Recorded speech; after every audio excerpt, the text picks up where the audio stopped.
Good morning बच्चों। आज मैं आपको कक्षा द्वितीय और विषय विज्ञान पाठ 9 है पदार्थ एवं उसके गुण। तो सबसे पहले हमें समझना है कि पदार्थ होता क्या है, पदार्थ किसे कहते हैं। आपने देखा है, आप जो भी हमें जो वस्तु दिखाई देती हैं वो किसी न किसी पदार्थ की बनी होती है। आपने कुर्सी है, मेज है, ब्लैक बोर्ड है, पंखा है, या कोई भी जो हमें चीज़ दिखाई देती है वो किसी न किसी पदार्थ की बनी होती है। तो हर वस्तु, पृथ्वी के ऊपर जितनी वस्तुएं हैं वो सब क्या है, किसी न किसी पदार्थ की बनी होती हैं। अब जैसे गेंद है, अब गेंद किसकी बनी होती है? प्लास्टिक की बनी होती है। ऐसे ही हमने देखा कुर्सी किसकी बनती है? लकड़ी की और लोहे की बनती है। ऐसी पंखा है, पंखा किसका बनता है? लोहे का बनता है। तो अब वो पदार्थ अलग अलग प्रकार के होते हैं, लेकिन हर वस्तु किसी न किसी पदार्थ की से मिलकर बनी होती है। अब पदार्थ जो है मतलब कितनी अवस्थाओं में पाया जाता है? यह पदार्थ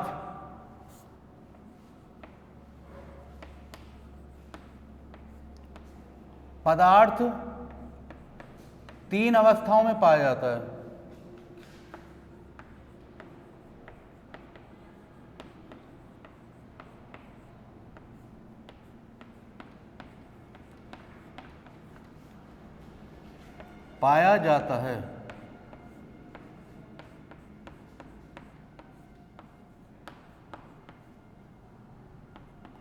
पहला क्या है? ठोस।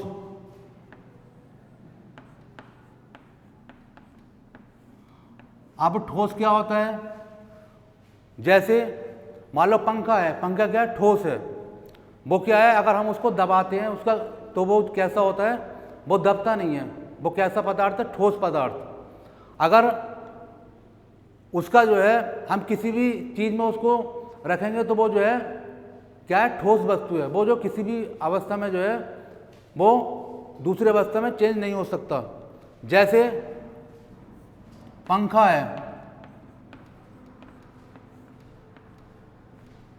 दूसरा बर्फ है, ईंट है,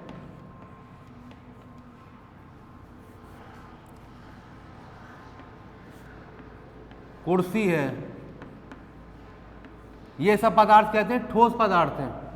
इनका जो है आकार निश्चित होता है। ये जो है कभी भी जो है मतलब इनका आकार चेंज नहीं होता है। तो इनका गुण क्या है? इनका आकार हमेशा जो है कभी भी वो बदलता नहीं है। दूसरा है द्रव।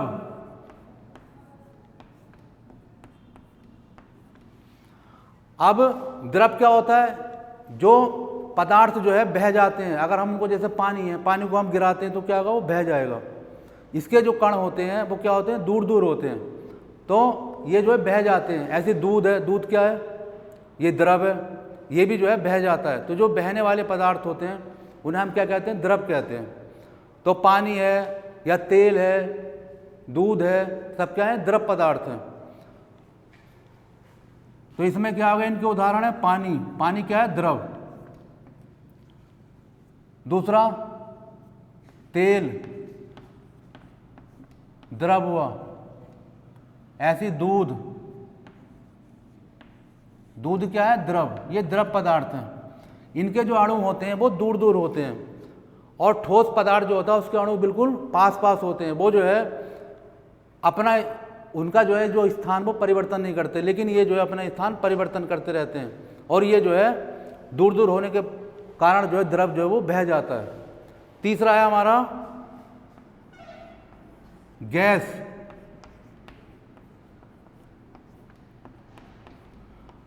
अब गैस क्या होता है? गैस के जो अणु होते हैं वो बहुत अलग अलग होते हैं।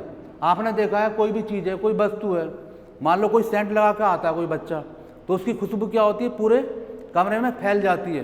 क्यों फैल जाती है? क्योंकि उसके जो अणु होते हैं वो दूर दूर उड़ जाते हैं, और उसे हमें जो है उसकी खुशबू से हम पहचान लेते हैं कि ये बच्चा जो है सेंट लगा कर आया है। तो वो क्या है? गैस है। ऐसे ही आपने देखा है हवा जो है, हवा क्या है? गैस है। वो भी है, हम उसका क्या करते हैं? अनुभव करते हैं। तो ये क्या होती है, गैस होती है। जैसे हवा गैस है, इसमें अलग जैसे ऑक्सीजन है,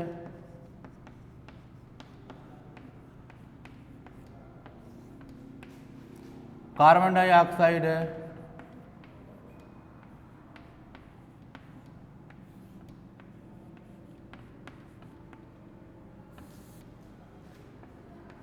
ये सब क्या है, गैस हैं। इनके जो अणु होते हैं वो बहुत अलग अलग होते हैं, इनका जो आकार निश्चित नहीं होता है। अब जैसे द्रव है, ये पानी है, पानी को हम अगर किसी गिलास में करते हैं तो उसका आकार ग्रहण कर लेता है। अगर हमने किसी बड़े बर्तन में कर दिया तो क्या होगा, वो उसी का आकार में अब ग्रहण कर लेता है। लेकिन ठोस पदार्थ जो है वो जो है किसी का आकार ग्रहण नहीं करता। अगर वो कुर्सी है तो वो उसी साइज में आएगी जहाँ पर उसका आकार है। लेकिन द्रव जो है, अगर द्रव को हम गिलास में करते तो गिलास जैसा आकार कर लेगा, अगर बाल्टी में करा तो वो बाल्टी के जैसा आकार ग्रहण कर लेता है।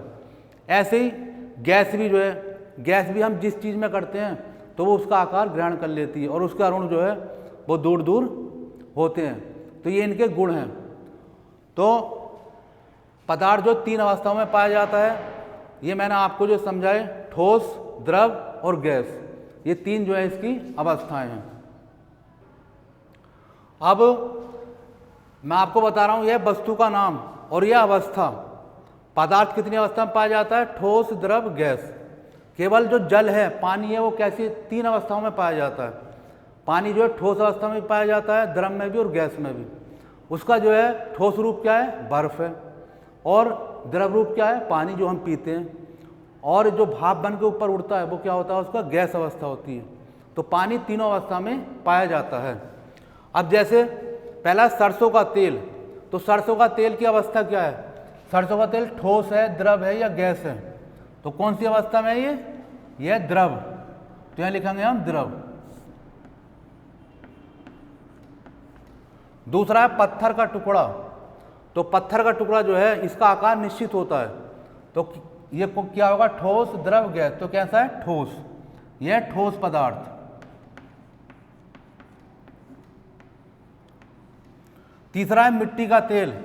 मिट्टी का तेल भी बह जाता है और इसके जो अणु हैं वो दूर दूर होते हैं। तो ये भी क्या है, द्रव। तो यहां लिखेंगे द्रव। फिर है हवा। अब हवा कौन सी अवस्था है, ठोस, द्रव, गैस। तो क्या है ये, गैस। फिर है कांच का टुकड़ा। कांच का टुकड़ा जो है इसका भी आकार निश्चित होता है। तो ये भी क्या है, ठोस है। तो यहां लिख देंगे ठोस। फिर है दूध। दूध भी जो है ये भी बह जाता है। तो क्या है ये, द्रव। तो ये हुआ द्रव। इस तरह जो है ये हमें पहचानना चाहिए कि ये पदार्थ की कौन सी अवस्था है, ठोस है, द्रव है या गैस है।